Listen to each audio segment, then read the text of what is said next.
ఉన్న వాళ్ళతోటే వేగలేక చస్తున్నావు.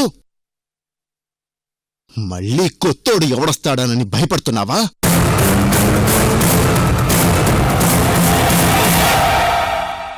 ఆయన కలనే కాదు, త్వరలో ఈ ఇంటి బాధ్యతలు కూడా తీరుస్తానత్తయ్యా.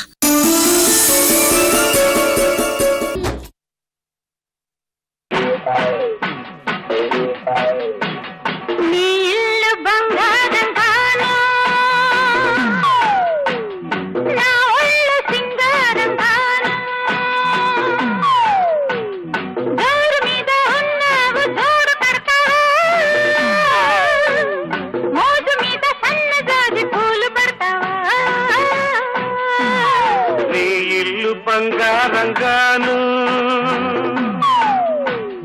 నా ఒళ్ళు సింగారంగాను పొంగు మీద ఉన్నావు తోడు పెడతావా మురిపాల మీగడంత తోడి పెడతావా? హలో, మంచి రొమాంటిక్ సాంగ్ వస్తుంటే మధ్యలో నీ డిస్టర్బెన్స్ ఏంటి రవీంద్ర? కీర్తి, నేను మా బాబు నిన్ను నమ్ముకొని ఇప్పటికే సంకనాకిపోయాం. చాలు తల్లి, నీకో దండం, నీ ఎక్స్పోజింగ్ కో దండం. ఇదిగో నీ ఎదవలేడు పాపి విషయం ఏంటో చెప్పిచావు. అరే, ప్రతి ఒక్కడికి నేనన్నా నా గ్లామర్ అన్నా చులకనైపోయింది ఇక్కడ. కీర్తి, అక్కడ మా నాన్ని చంచల్గూడ జైలు నుంచి చెల్లపల్లి జైలుకు పంపించారు. ఇక నువ్వేమో నీ ఊళ్ళో సింగారం కాను అంటూ ఐటమ్ సాంగ్స్ చూస్తూ ఎంజాయ్ చేస్తున్నావు. నువ్వేదో పొడి చేస్తావని చెప్తే మా నాన్న నీ మాట నమ్మి మా అమ్మని చంపి శర్వాణి నిరికిద్దామనుకున్నాడు. చివరికి మా నాన్నే ఇరుక్కున్నాడు. మొత్తానికి నువ్వు నన్ను మా నాన్నే సంకనాకిచ్చావు కీర్తి. ఏహే, ఆపు నువ్వు నీ ఎదవనస. ఆ కిరణ్ గాడు తీసిన వీడియో వల్ల మీ బాబు ఇప్పట్లో బయటికి రాకుండా దొరికిపోయాడు. అందుకే కదా మనం ఆ శర్వాణిని ఓ కాట ఆడుకుంటున్నాం. ఏంటి ఆడుకునేది? నువ్వు 4 సార్లు ఆ శర్వాణి ఇంటికెళ్ళొస్తే ఆడుకున్నట్టేనా? అవతల ఆ శర్వాణి హ్యాపీగా ఉంది, ఆ కిరణ్ గారి కూతురు అక్షర కూడా హ్యాపీగా ఉంది. ఎటొచ్చి మన బతుకులే నాలాగే అటు ఇటు కాకుండా అయిపోయాయి. నీకు దండం పెడతాన్రా మగుడా, మాటి మాటికి నాకు చిరాకు తెప్పించుకు. అవతల ఆ శర్వాణిని, దాని దగ్గరున్న పాపని వేరు చేయటానికి నేను నాన్న తిప్పలు పడుతున్నాను. అసలు నా లెక్క ప్రకారం అయితే ఈ పాటికి ఆ పాప మైండ్లో శర్వాణి మీద నెగటివ్ ఫీలింగ్ పడిపోయుండాలి. ఆ బొడ్డుదాని ఒక్కదాని చేత శర్వాణి వద్దు అనిపించేస్తే చాలు. ఇక తరువాత కథ నేను నడిపిస్తాను.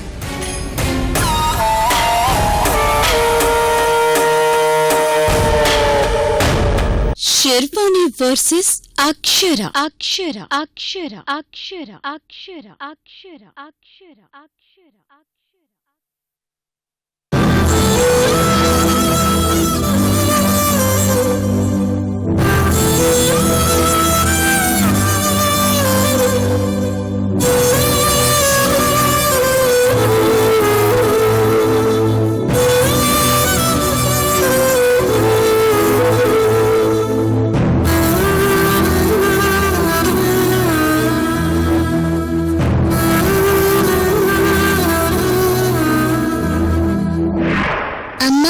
రేపు మా స్కూల్లో పేరెంట్స్ మీటింగ్.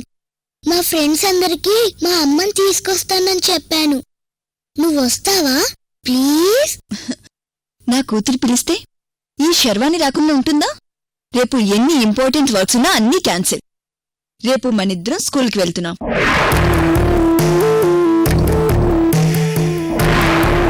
ఈ ఒక్కరోజు నాతో పాటు ఉండు.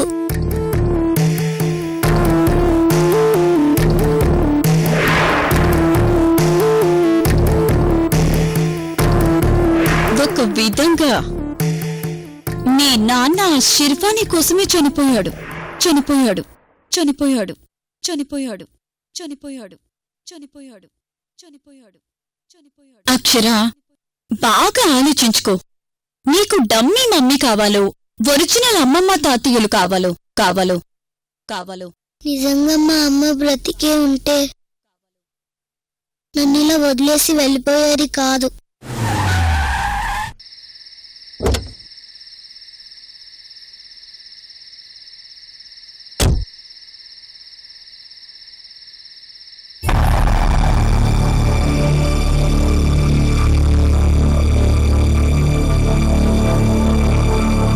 మా అమ్మమ్మ, తాతయ్య, కీర్తి ఆంటీ వీళ్ళందరూ చెప్తున్న మాటలు నిజమేనా?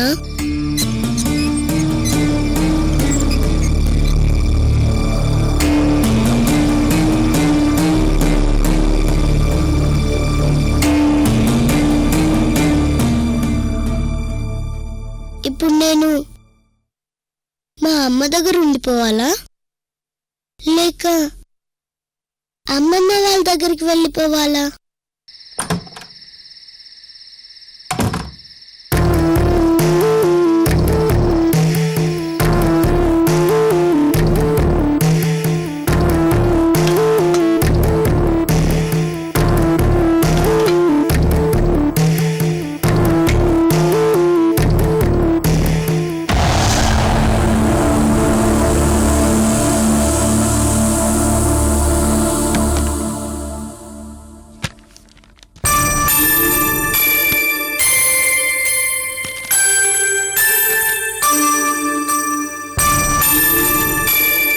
శర్వాణి, పాప ఉదయం నుంచి నిన్నే కలవరిస్తోంది.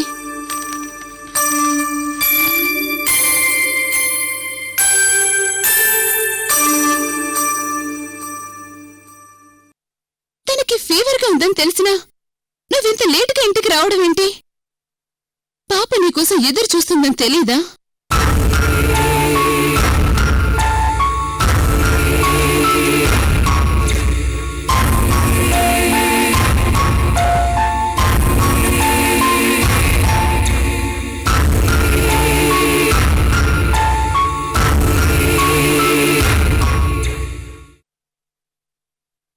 నేను ఈ జాబ్ రిజైన్ చేయాలనుకుంటున్నాను లేను.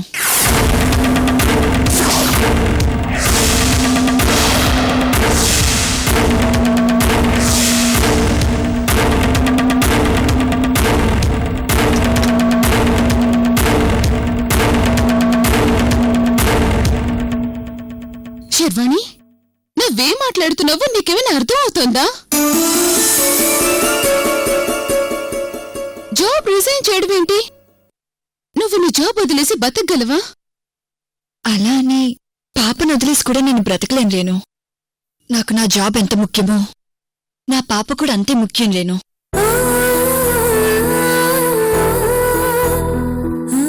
అలా అని నువ్వు నీ జాబ్ ని వదిలేసుకుంటావా? అసలు నువ్వేం ఆలోచిస్తున్నావో కనీసం నీకైనా అర్థం అవుతుందా? అన్నీ ఆలోచించుకునే నిర్ణయం తీసుకున్నాను లేను. ఇన్నాళ్ళు ఒంటి మీద యూనిఫామ్ లేకపోతే బ్రతకలేనేమో అనుకునేదాన్ని. ఇప్పుడు ఇదే యూనిఫామ్ నా వ్యక్తిగత జీవితానికి అడ్డుపడుతుంది.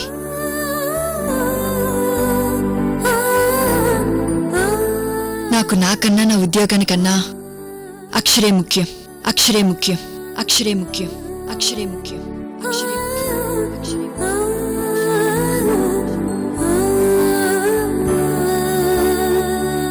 అంటే మొన్న నువ్వు పాపని స్కూల్కి తీసుకెళ్లలేకపోయావు, ఈ రోజు హాస్పిటల్కి తీసుకెళ్లలేకపోయావు. అంత మాత్రాన జాబ్ ని వదిలేయాలని నిర్ణయానికి వస్తావా? ఒక్కోసారి ఎవరికైనా ఇలాంటివి జరుగుతూ ఉంటాయి. అంత మాత్రాన రేణు, నా జీవితం అక్షర రాకముందు వేరు, అక్షర వచ్చిన తర్వాత వేరు. నిన్నటి వరకు శర్వాణి అంటే ఒక సర్కిల్ ఇన్స్పెక్టర్ మాత్రమే. కానీ ఈరోజు శర్వాణి అంటే ఒక బిడ్డకి తల్లి కూడా.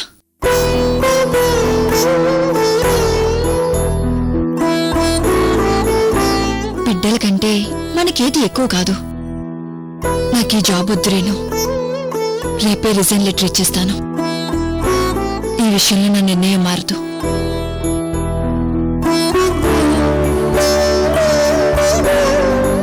Good night.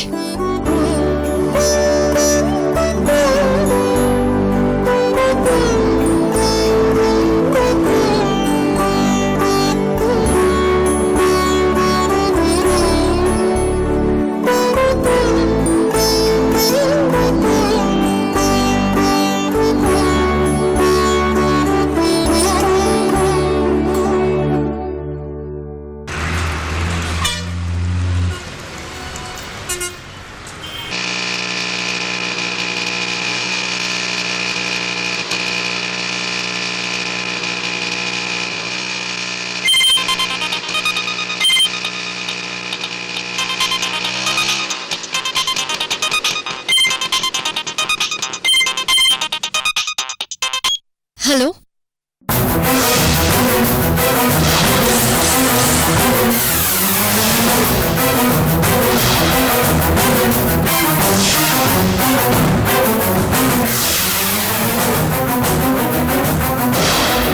ఏంటి రేఖ నువ్వు చెప్పేది?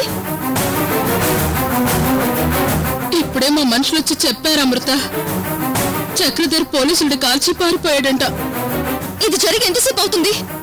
1 గంట క్రితం స్టేషన్ నుండి కోర్టుకు తీసుకెళ్తుండగా దారి మధ్యలో రివాల్వర్ లాక్కుని కాల్ చేశాడంట అమృత. మా మనిషి వచ్చి చెప్పగానే భయం వేసి వెంటనే నీకు ఫోన్ చేస్తున్నాను. రేఖ, వాడి గురించి టెన్షన్ పడకు, నీకే హాని జరగదు. నాకేం జరిగినా పర్వాలేదు అమృత, కానీ నువ్వు మాత్రం జాగ్రత్తగా ఉండు. ఇప్పుడు నేను కంగారు పడేది నీ గురించి అమృత. రేఖ, వాడు నిన్ను పొడిచి చాలా పెద్ద తప్పు చేశాడు. అది చాలదన్నట్టు ఇప్పుడు డ్యూటీలో ఉన్న పోలీసుల్ని కూడా కాల్చి పారిపోయాడంటే పోలీస్ డిపార్ట్మెంట్ వాడిని అంత ఈజీగా వదిలిపెట్టదు. ఇప్పుడు ఇది చాలా పెద్ద సీరియస్ ఇష్యూ. అమృత, ఈ రోజు కాకపోతే రేపైనా వాడు పోలీసులకు దొరికిపోవచ్చు. కానీ వాడు దొరికే లోపే వాడు నిన్ను అనుకున్నంత పని చేసి తీరుతాడు.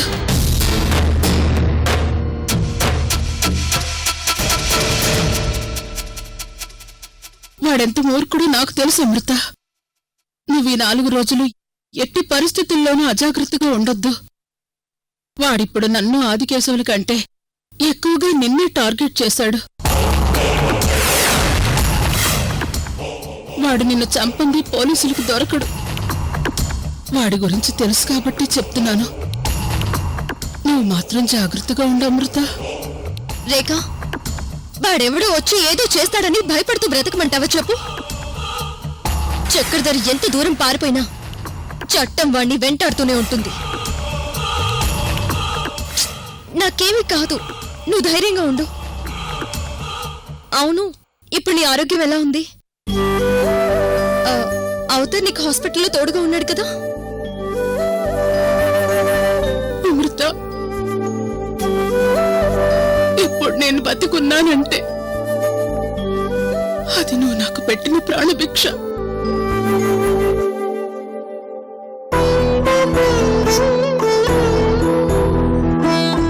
నీలాంటి వాళ్ళు ఎక్కడున్నా సంతోషంగా ఉండాలి. రేఖ, సాటి మనిషిగా నువ్వు ప్రమాదంలో ఉంటే నాకు చేతనైన సహాయం చేశాను. అంత మాత్రాన నువ్వు నన్ను ఆకాశానికి ఎత్తేస్తే ఎలా? నువ్వు టైంకి టాబ్లెట్స్ వేసుకో. నేను కోర్టుకు వెళ్ళి రిటర్న్లో వచ్చేటప్పుడు హాస్పిటల్కి వచ్చి నిన్ను కలుస్తాను. అలాగే, ఉంటాను.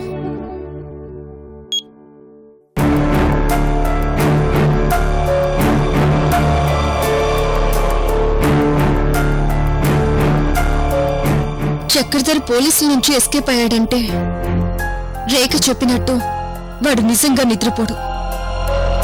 ఎక్కడో వాడు నా మీద కత్తులు నూరుతూనే ఉంటాడు.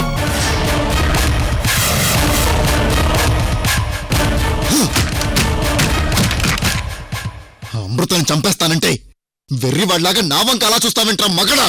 ఇదిగో ఇట్టు చెప్పే ఆ అమర్గడ అమృత్తో కొమ్ముక్కయ్యి నన్ను తీసుకెళ్లి లాకప్లో పెట్టించాడు. నేనేదో కింద మీద పడి ఈరోజు బెయిల్ మీద బయటకొచ్చాను.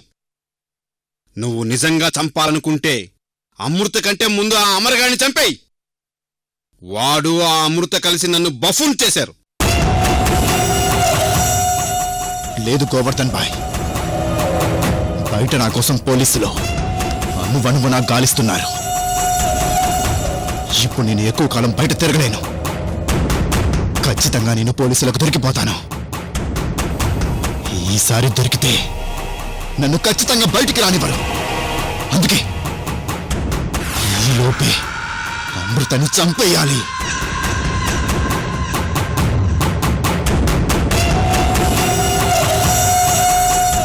అంటే అమృతని చంపేయాలనే ఫిక్స్ అయిపోయావా భయ్యా? రే సోంబేరి, చంపేస్తాను అంటుంటే ఇంకా ఫిక్స్ అయిపోయావా అని అడుగుతావేంట్రా? నేను చంపుతానంటుంటే నమ్మకం లేదా లేక అది చావదని ఫిక్స్ అయిపోయావా? ఏమో భయ్యా, గతంలో చాలా మంది మనలాగే అమృతని అది చేస్తాం ఇది చేస్తాం అని వచ్చిన వాళ్లేనట. వచ్చిన వాళ్ళంతా మట్టిలో కలిసిపోయారు తప్ప ఎవరూ ఏం చేయలేదట. మనం అమృతని చంపగలమా బాసు? రాయ్ ఇది 100% క్లైమాక్స్. ఇప్పుడు అమృత జీవితానికి నా జీవితానికి ముగింపు వచ్చేసింది. అమృతని చంపకపోతే నేను చస్తాను, కానీ దాన్ని మాత్రం వదిలిపెట్టను వదిలిపెట్టను వదిలిపెట్టను వదిలిపెట్టను.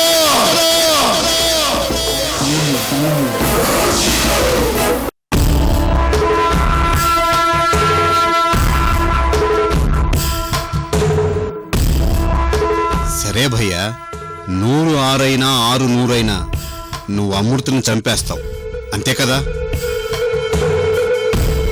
మరి అమృతని ఎలా చంపేస్తావు భయ్యా?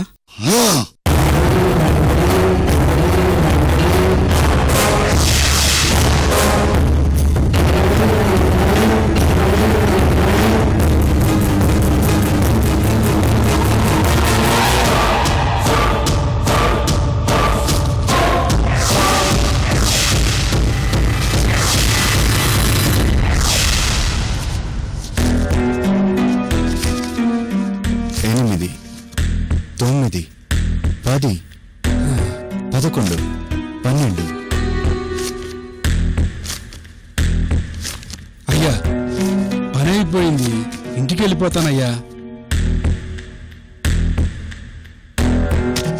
పని అయిపోయిందా? ఇంటి పని, వంట పని అంతా అయిపోయిందా? మొత్తం చేసేసానయ్యా. అలాగా, సరే. ఆ న్యూస్ పేపర్ ఎలా ఇవ్వు.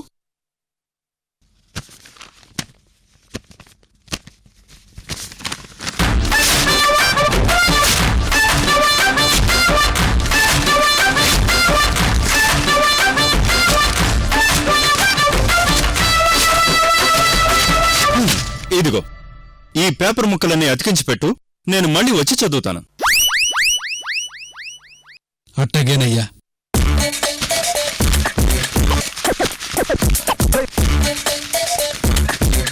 రేయ్, అయ్యా దానికంటే ముందు ఒక గ్లాస్ మంచినీళ్ళు తీసుకురా. అట్టగేనయ్యా.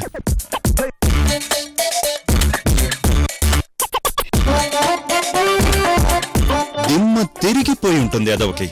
పోయి పోయి ఈ లక్ష్మీపతితోనే పెట్టుకుంటాడా?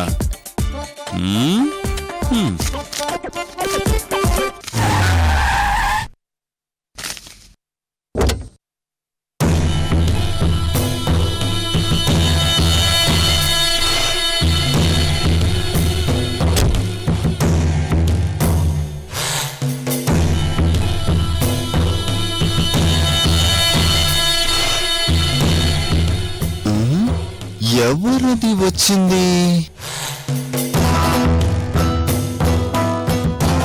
కౌసల్యలా ఉందే.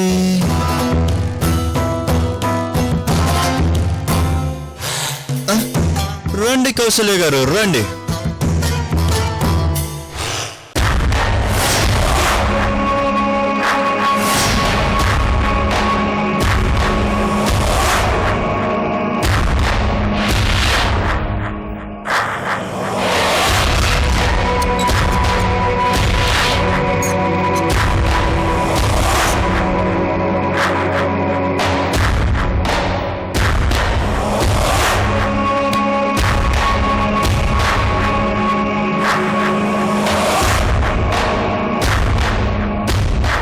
బావున్నావా లక్ష్మీపతి?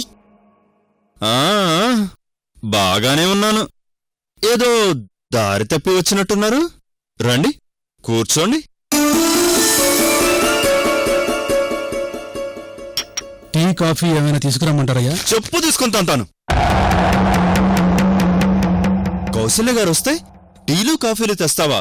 గ్లాసు మంచినీళ్లు కూడా తీసుకోరు. వెళ్ళి పనిచేసుకో. మీరు కూర్చోండి కౌశల్య గారు, కూర్చోండి.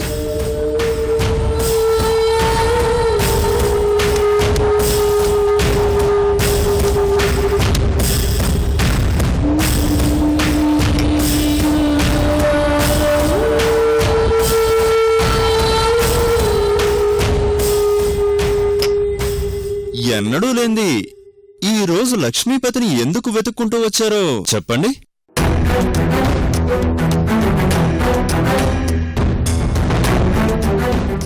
లక్ష్మీపతి, నీతో ఓ ముఖ్యమైన విషయం మాట్లాడాలని వచ్చాను. అవును, మీ ఆయన జయదేవ్ ఇంటికే పరిమితమైపోయాడు కదా. పాపం తాగి తాగి చచ్చిపోతాడేమో. ఆ, బయట అనుకుంటుంటే విన్నాను.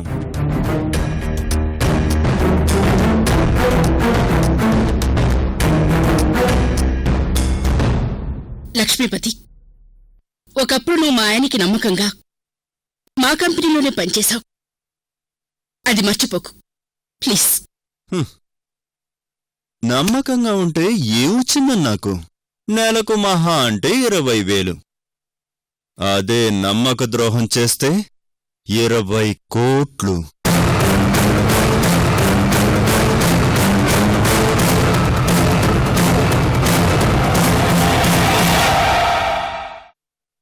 పెద్ద కూతురు పావని మొన్నేదో పార్టీలో చూశాను. చాలా అందంగా ఉంది. దాన్ని తీసుకొచ్చి నా పక్కలో పడుకోబెడితే ఆస్తి వదిలేస్తా. లక్ష్మీపతి,